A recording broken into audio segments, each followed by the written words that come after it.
Well, good evening, everyone. And we are continuing our study of Proverbs chapter 14. And I think we got down to verse 28. I know we've been in this chapter for at least 4 or 5 weeks now. It's been like, hey, I want to dig down so I can cover a lot quickly. The more I dig deeper, then the more I find there is to dig, and it goes slower. So I'm not going to try to go fast or slow on this. I'm just going to let God lead it, how fast we go through. But verse 28, and I'll read through the end of the chapter. Hopefully we'll get to the end of the chapter. The Bible says, "In the multitude of people is the king's honor, but in the want of people is the destruction of the prince. He that is slow to wrath is of great understanding, but he that is hasty of spirit exalteth folly. A sound heart is the life of the flesh, but envy the rottenness of the bones. He that oppresseth the poor reproacheth his maker, but he that honoreth him hath mercy on the poor. The wicked is driven away in his wickedness, but the righteous hath hope in his death. Wisdom resteth in the heart of him that hath understanding, but that which is in the midst of fools is made known. Righteousness exalteth a nation, but sin is a reproach to any people. The king's favor is toward a wise servant, but his wrath is against him that causeth shame."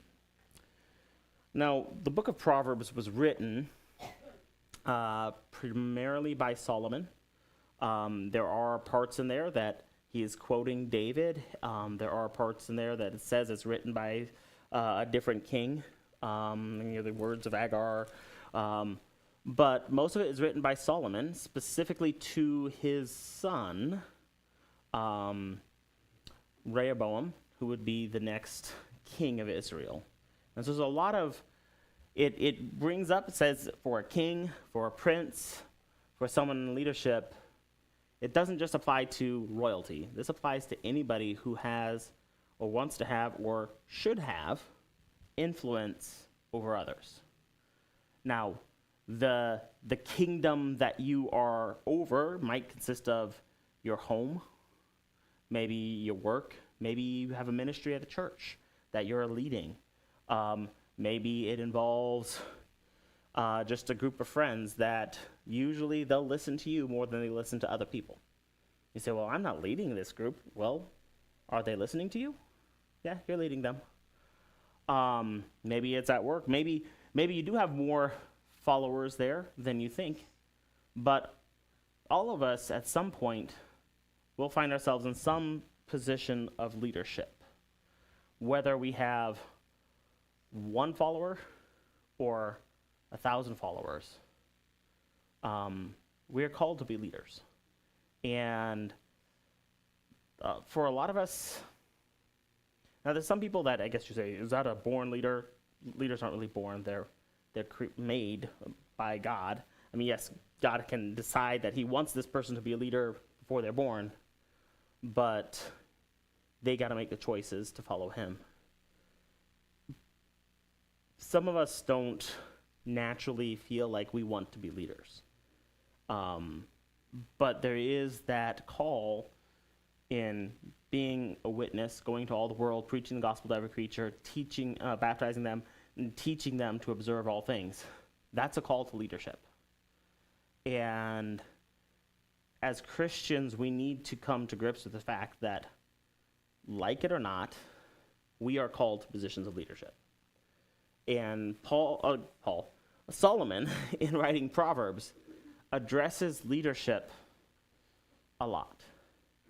And if we want to look at habits of wise people, habits of wise leaders, we can look at what he's saying here. Look at verse 28. It says, "In the multitude of people is the king's honor, but in the want of people is the destruction of the prince." And the multitude of people is the king's honor, but in the want of people is the destruction of the prince. What, knowing that truth there, if you can quite wrap your head around it. What habit of a wise person, I guess you could say, would be developed because of that saying? Or what is, I don't know, what does that saying mean? Try to get some involvement here. I know it's easy to say, hey, this pastor say, tell us what it means.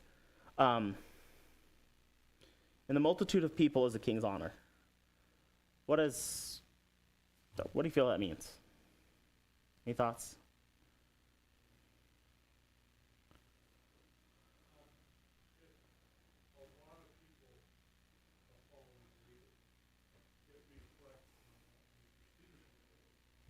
Mm-hmm. Person had no ability to lead them in the right direction. Yeah. So it shows confidence in him, and it expands their reputation as being a strong leader. Okay. Leaders have followers. Okay. Tomorrow, J.D. Vance is going to be in La Crosse speaking. If you go to that place where he's speaking, and you've got his entourage of Secret Service, and there's 6 people sitting in the audience, what would that message send? Maybe not so good. If you go there and it's totally packed out and there's thousands of people on the waiting list, would that say that, hey, this leader has honor? People are honoring this leader, okay? Now, sometimes you can get big mobs. Don't put everything just on a mob, okay? Because there was a huge multitude in Jerusalem that one day they were shouting, Hosanna, Hosanna, and then a couple days later they're shouting, crucify him, okay? So don't put everything on there, but the idea is this, all right? For leaders to be successful, other people need to be around them. And people are going to be around when they're successful. Wise people care about the needs of others around them.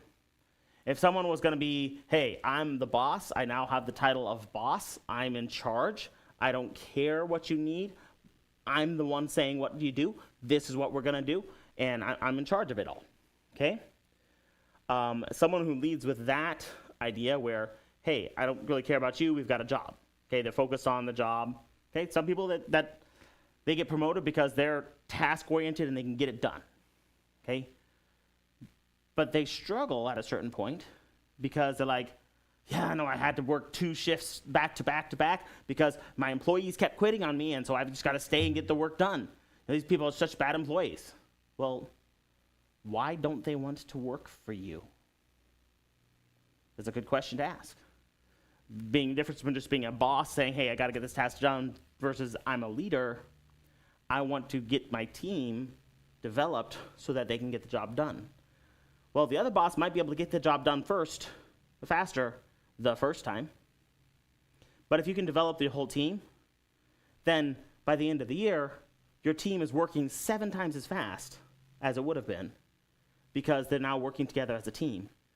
And your focus as the leader is the people, not the job, okay? And that's the big difference, focus. Wise people recognize that success comes when you develop other people around. One of the quotes that Pastor Chappell at Bible College, and he had a small church there, about 8,000 members. He said, look, the only way to permanently succeed is by developing others around you.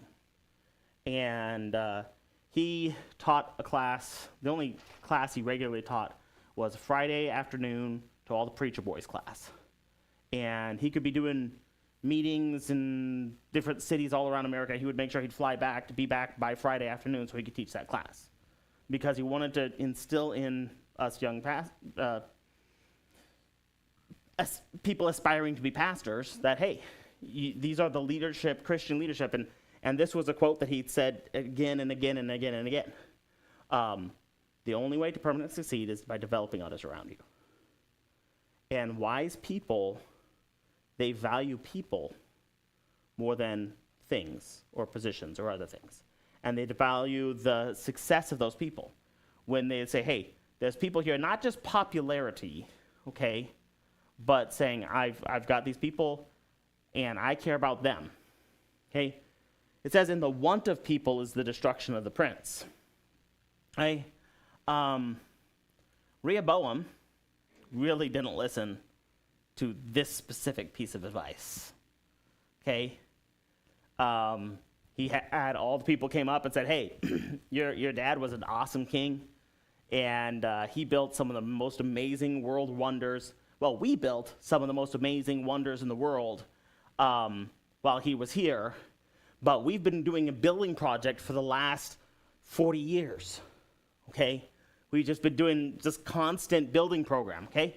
Can we, I don't know, take a break from the building program? Can we, calm it down a little bit so we can spend some time with our families?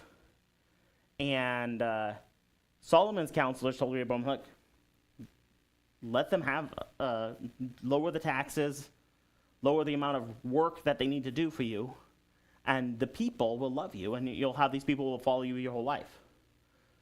But his value was more in, hey, what am I getting out of this? I want to build more. I want to, my dad built a temple and palaces and fortresses for all the cavalry and everything. It's like, I want to do better. I want to build bigger things, okay? Now, I'm going to be way better than my dad was. So my little finger is going to be bigger than his waist. And where he whipped you with whips, I'm going to whip you with scorpions. I still don't know what that means. But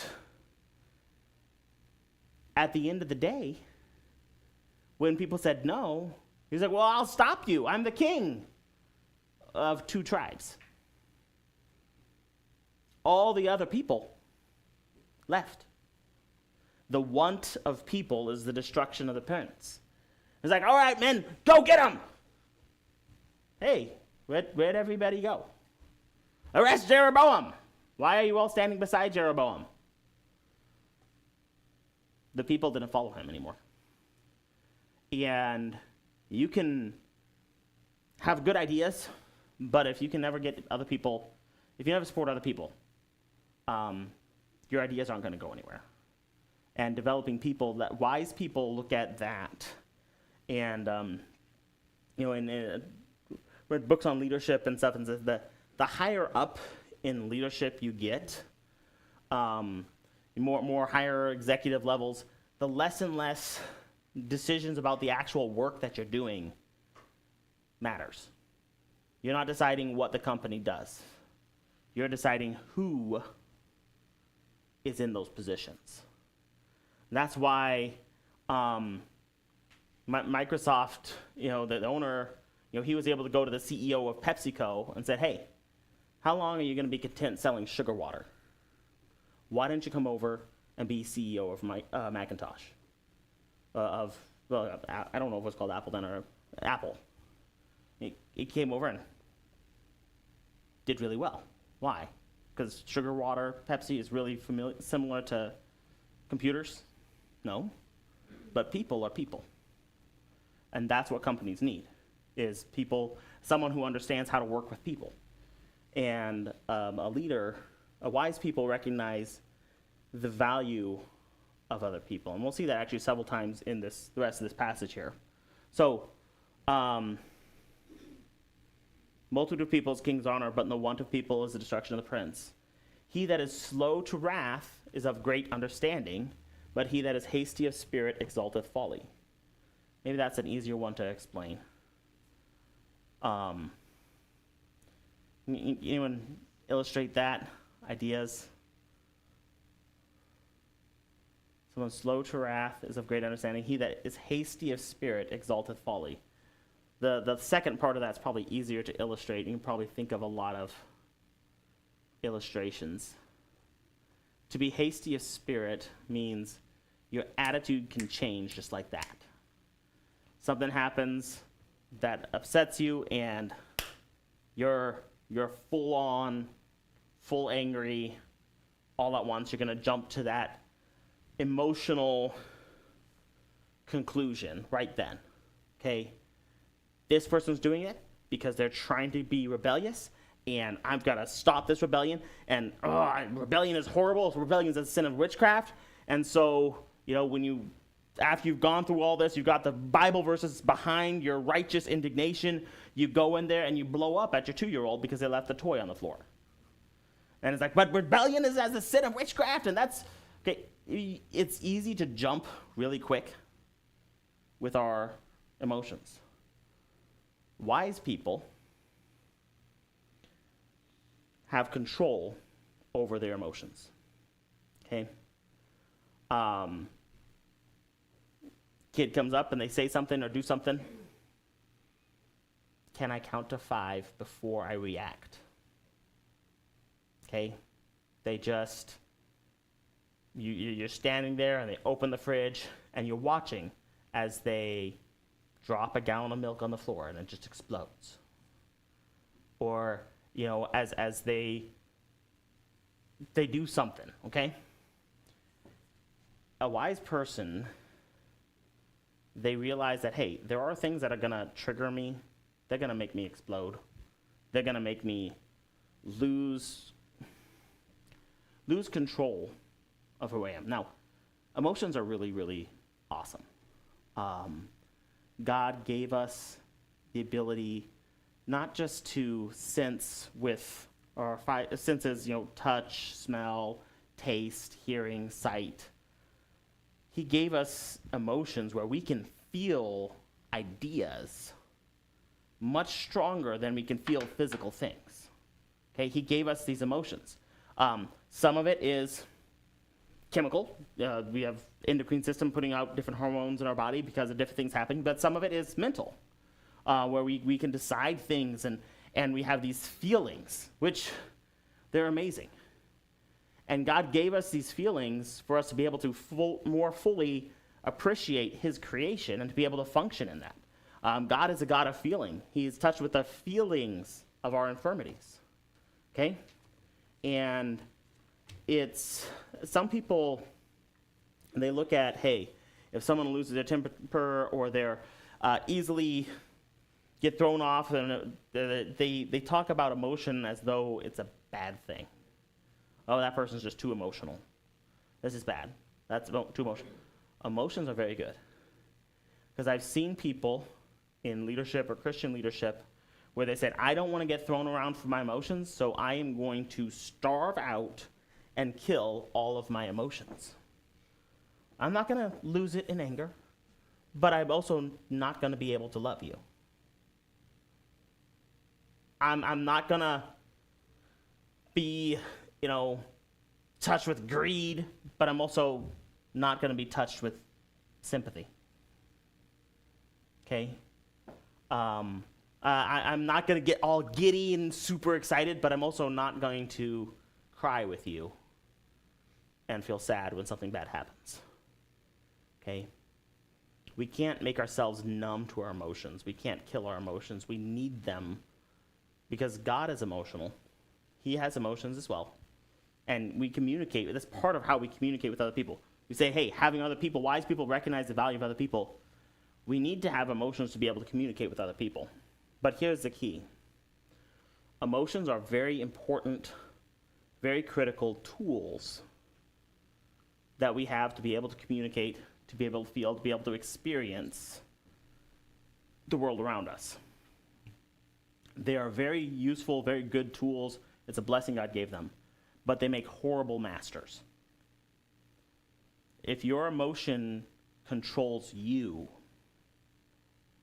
okay, the Bible says that man has no rule of his own spirit. It's like a city that is cast down and without walls.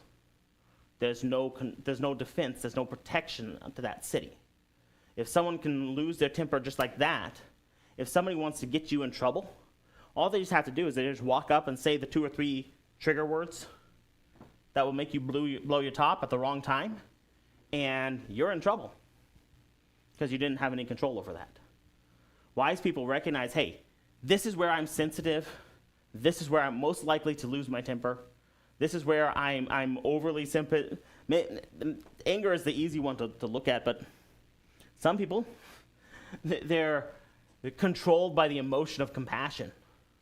So much so that they'll give, oh, this person needs this. Oh, I saw online, I was watching and this thing came up about these kids starving in Botswana. I don't even know where Botswana is, but I was going to get a birthday present for my kids, but I sent the $100 over there to that organization. Okay, well, $1 got to the kids in Botswana, $99 goes to the organization.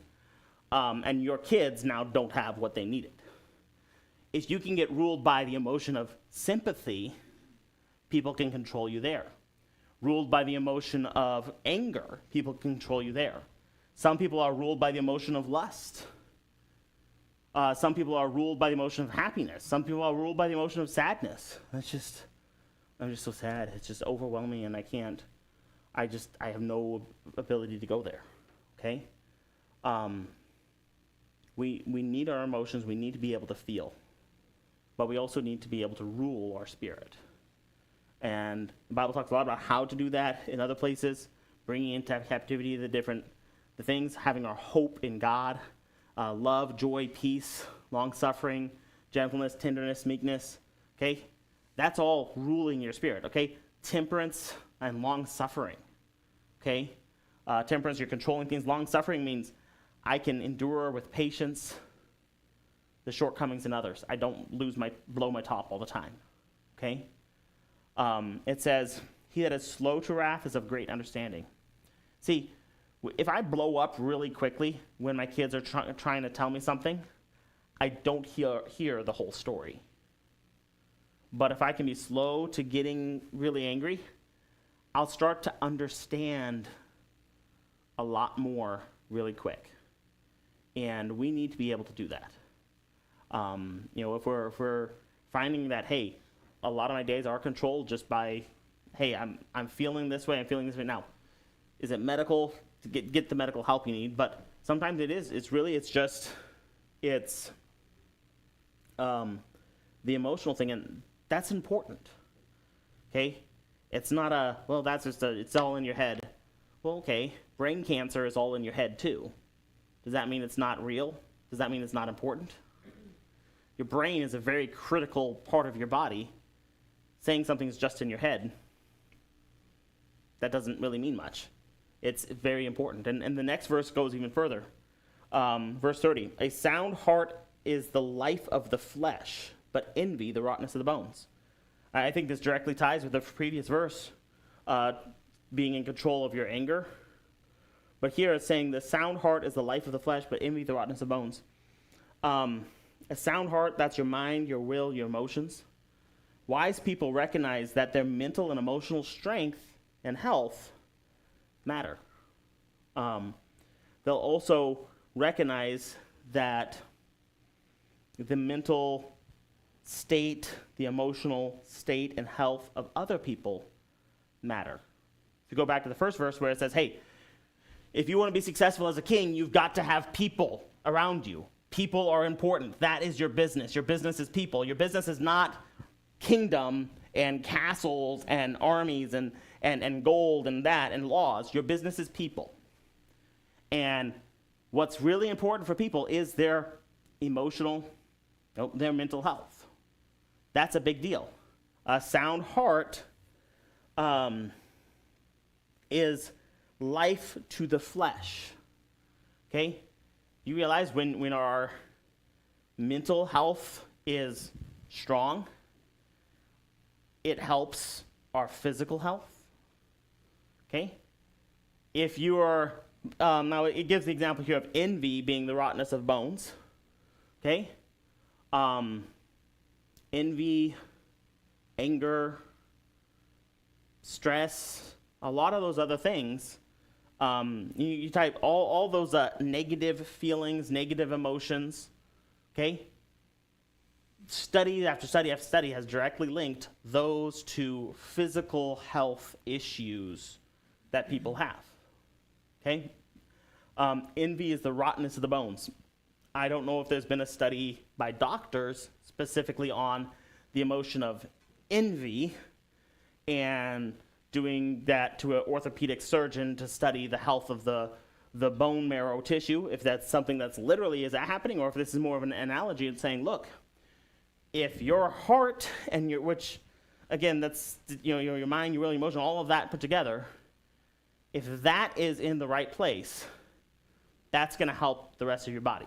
But if your heart's in the wrong place, envy, anger, this is going to hurt your body. Wise people see that in themselves. Wise people see that in other people. Saying, look, what do these people need? Well, they're well fed, and they, what else do they want? They've got a roof over their head. They've got food.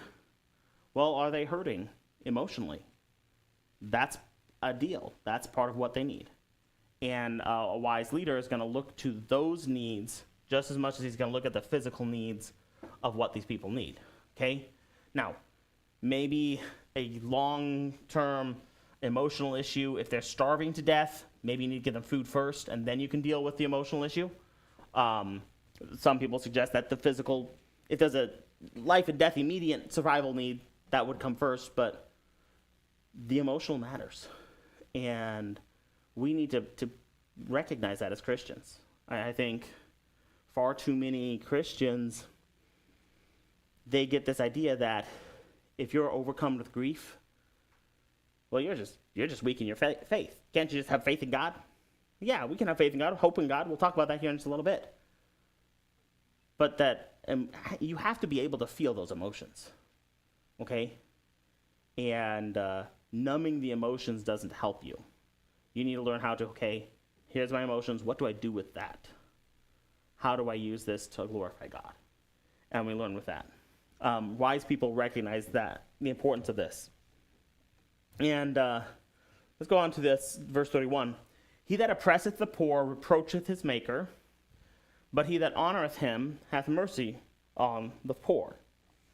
Now, how does this connect with everything else? We talked about the only way to fully succeed is by developing others around you. Okay? Wise people value people as people, not for their possessions. Okay? A king could say, well, this person is a lord of 3 cities. He's very rich, very influential. I value him. This person is a beggar outside my gates. I don't care about him. That's someone valuing people based on their possessions. Okay? Wise people value people because they're people. Okay? The Jesse and Saul and all the people of the time, they would have looked at David's oldest brother, his strength, his manly bearing, everything. People would say, hey, he looks like a leader. Okay? He could be a warrior. They didn't look at David. They didn't value David as a person. They looked on the outward appearance. God looks at the heart. Okay? Wise people are going to value people as people. And so when it says here, he that oppresseth the poor reproacheth his maker. If someone says, hey, these people are poor, their feelings don't matter, I'm just going to bowl over them. Okay? That's saying, God, you value these people, you created these people, you died for these people, you sent your son to die for these people. I don't care about them.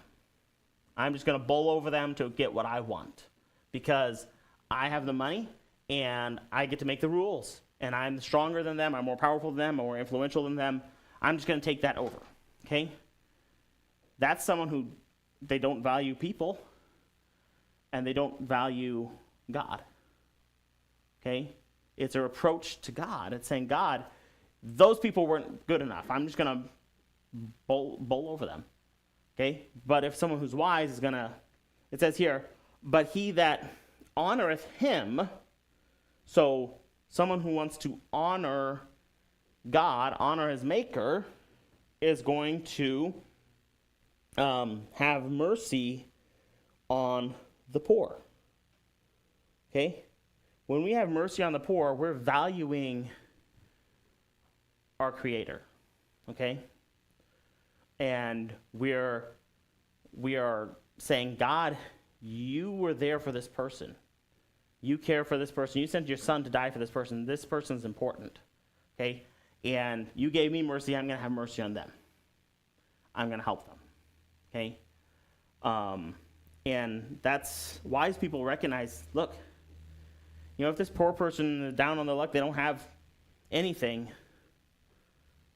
If this person, I can minister to this person, maybe this person's going to help me, maybe they're not. But I'm honoring God by helping those people. And Solomon's trying to get his son to recognize how important it is to value people, which Rehoboam messed up on that. Verse 32, the wicked is driven away in his wickedness, but the righteous hath hope in his death. And it took a while to say, what exactly is this saying? The wicked is driven away in his wickedness. And when someone decides to choose a path going down wicked, doing the wrong things, that path is going to take them further than they want to go. It's going to take them on it longer than they want to be there. Okay? And it's going to drive them away. It's going to drive them to destruction. Okay? It's leading them down a path they don't want to be. But they're stuck on it. They're driven away. It'd be like if you're leading a chariot and you get whipping those horses so fast that suddenly you lost control of it and it's taking you wherever it's taking you. You can't get out of that thing. Okay? You're driven away. Or you're chased away. Ultimately, it's leading to the destruction. It says, but the righteous hath hope in his death. Okay? You say, well, hey, being driven away versus dying, I don't want to die. It doesn't say that this is making the righteous die. We all die. Except we're looking forward to it. There was a atheist who, talking to his Christian friends, said, hey, you know what? I'm just as good as you guys are. I am totally not afraid of death. I'm ready to die.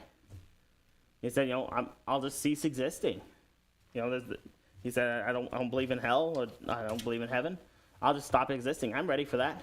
I'm tired. There's bad things happening here. I'm ready to die. And the Christian said this, well, what are you hoping for in that? Well, I'm not hoping for anything out of it. I'm going to have nothing. He said, there's the difference. As a Christian, we're hoping for that. We're looking forward to that. There's a reward that's coming. That's something going to be amazing that we can hope for. Yeah, someone might have no fear, but he also has no hope in death. What we have after this life, and maybe during this life we don't have much. Maybe during this life we're busy having mercy on the poor, and so we're busy developing other people around us because that's what's going to honor our Maker and everything like that. We don't have much in this life, but we have this hope that one day we're going to stand before God, and he's going to say, well done. Well done, my good and faithful servant. That's a hope that the lost doesn't have. The best they can hope for is non-existing. Okay? Ultimately, they have no hope because they do know there is a judgment. They, deep down inside, every atheist knows there is a God because God put that inside of them. And God doesn't believe in atheists because he told them that there is a God, and they have that conscience. And so the wicked, they're driven away of their wickedness. Wise people, hey, they understand what's going to happen at the end. And they have a hope they're looking forward to there. Let's see if I can finish this chapter here really quick in 5 minutes. Wisdom resteth in the heart of him that hath understanding, but that which is in the midst of fools is made known. Okay? Someone who has wisdom, someone who has understanding, okay, it's in their hearts, okay? It doesn't necessarily mean they're saying it always to everyone, okay? Well, shouldn't we speak wise? Yes, when we should speak. Wisdom also understands sometimes you don't need to say anything. Sometimes you shouldn't say anything. Sometimes you need to say things, but there are times when it says, I don't have to tell you all that I'm wise, okay? And the rest of the heart. But it says, that which is in the midst of fools, well, what's in the midst of fools? Well, foolishness is presently known. Okay? Fools, they're going to talk about what's on their mind. As soon as the thought hits here, it comes out here. Okay? Wise people, they have a thought and they let it kind of linger. They meditate on it before they say it. Okay? The quickest way to be a fool is just open your mouth and just say whatever comes to your mind. Right? Because a lot of times the things that first pop in our mind are not good ideas. Right? Wise people, they understand that, and they're going to say, hey, I don't have to say something for everything. Okay? Fools, they have to keep talking. And there's that there. Righteousness exalteth a nation, but sin is a reproach to any people. See, going back to the king and saying, hey, the king he has honor in the multitude of people. If the king wants his nation to be exalted, if he wants these people to be exalted, he understands what is going to exalt my nation, what is going to make my nation pull it up out of the ashes and be a great nation. Righteousness. That's what's going to exalt this nation. It's got to be righteousness. You can't scheme and trick and cheat and steal your way into having a great nation. The only thing that ever leads to is some sort of despot sitting on a throne with the power in himself until he's killed by a mob of angry peasants. Okay? That's the path that always leads to. Okay? It doesn't ever lead to a good kingdom. The only thing that exalts a nation is when there's righteousness. Whether that's a king saying, hey, let's do right. And the kings who chose in Israel's time to do right, they were able to lead their people to do right, and the nation was exalted. Sometimes, as a nation, it begins with the people. And they exalt to try to do what's right. And by the way, God deals with the wicked kings. Okay? If the people are trying to do what's right, and the king doesn't want to do what's right, God has a way of taking care of that very quickly. But if the people are content to do wrong and they're wanting to do wrong, God is going to let them have a wicked king that will punish them for their wrongdoing, as long as they're there. And righteousness, that's what's going to lift up a nation. Wise people understand that. And if they want to say, hey, what is the most important thing that'll help our nation? Well, obviously, if we can win the trade war with China and they can stop devaluating our currency, that's going to help us. Righteousness exalteth a nation. Well, if we can just balance out the tariffs with other countries, that righteousness exalts a nation. If we can catch these terrorist groups, that righteousness exalts a nation. If we can get the war in Ukraine and Russia to end and the wars in Iran to end, no. Righteousness exalts a nation. Well, if we have the most powerful military, no. Righteousness exalteth a nation. That's what's going to make a change. And that's what we need in our country. And it's not, you can't sign an executive order saying, ye all must be righteous. Okay? That doesn't mean much. Okay? It doesn't mean anything more than when Emperor Constantine signed an imperial order saying, ye were once pagan, ye are now Christian. And he signed an order making the entire Roman Empire Christian. They would send out priests. They go to a formerly pagan city. They would sprinkle. You were once pagan, you're now Christian. Now you're all Christians. Whatever deity you used to worship, change its name to a saint, and you can continue worshiping it like you were before. But you got to have a Christian name on it and call yourselves part of the universal church. Catholic. Right? That's not going to make a nation righteous. That didn't save the Roman Empire from its decline and fall. If anything, it expedited the decline and fall of the Roman Empire. Right? Sin is a reproach to any people. And is there going to be any nation that's got a perfectly clean record? No. Is there any person that's got a perfectly clean record? No. but God can forgive. And Christ's mercy towards individuals is shown on the cross. But God's mercy toward nations, he talks about in the Bible. He's given it again and again and again, where he gives mercy to nations. And he is merciful. But I will say this, and our founding fathers understood this, and they wrote about this, and they said this. There was this constant idea there when they were putting together the Constitution. They said, look, people, their souls continue in the next life. And God can judge those people as individuals in the next life, either heaven or hell. And so some people, they can go through this life without getting that judgment.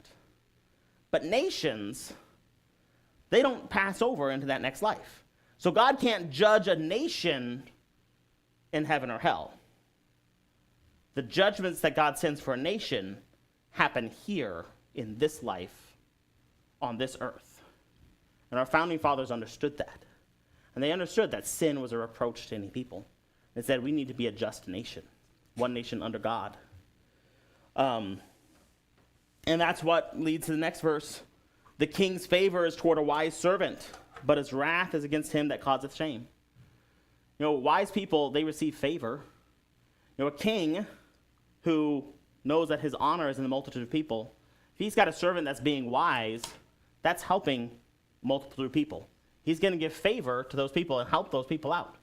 But the foolish servant that's breaking things down, that's being the sin, that's a reproach to the people, he's going to say, no, I don't want anything with it. My throne's established in righteousness. You're going to have my reproach. You're going to have my, what does it say here? My wrath is going to be against you. Okay? I don't want to have the wrath of a king on me. Okay? I'd rather have the favor of a king.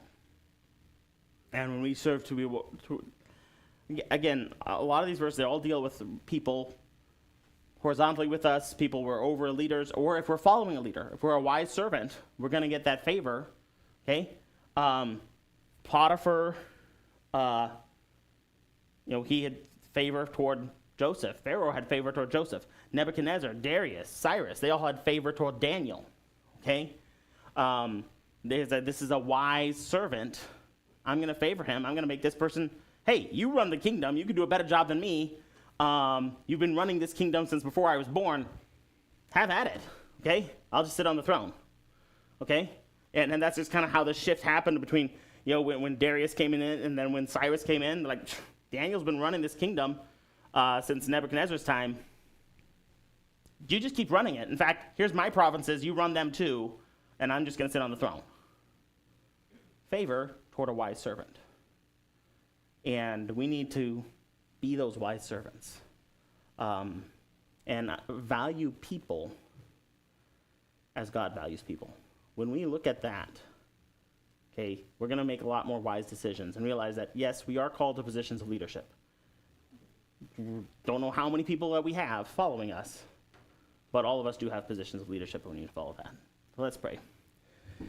Dear Lord, I thank you for your love. I thank you that you care for us and that you valued us enough to send your son to die on the cross to pay for our sins. I pray, Lord, that you'd help us to make wise choices in how we treat other people, in how we live our lives for you. And I pray that you get the glory for it all. Praise in Jesus' name. Amen. All right. We may be dismissed.